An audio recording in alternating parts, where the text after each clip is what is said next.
Voilà le visage d'Eliazid A, désormais recherché par Interpol.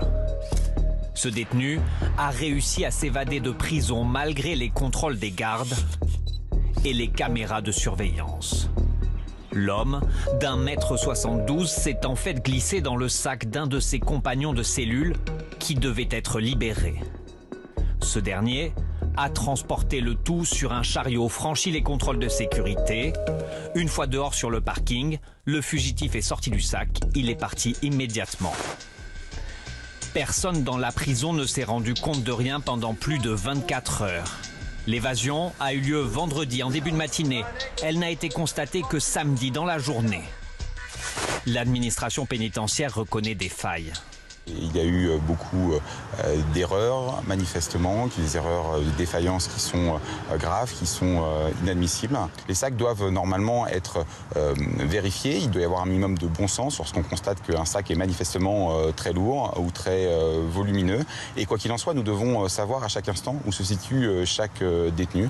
Le fugitif Eliazid A est âgé de 20 ans. Il est de nationalité française et avait été condamné plusieurs fois à de la prison.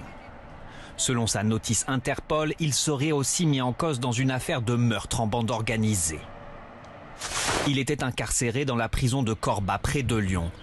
Est-ce un facteur qui explique cette évasion? Elle est notoirement surpeuplée. 1126 détenus pour seulement 678 places. Alors il y a un contexte de surpopulation comme dans les autres maisons d'arrêt. Il y a un contexte aussi très clair de sous-effectif des personnels de surveillance et des personnels pénitentiaires. Une enquête interne de l'administration pénitentiaire et une enquête judiciaire ont été ouvertes. Ce n'est en tout cas pas la première fois cette année qu'une défaillance aboutit à la libération d'un détenu.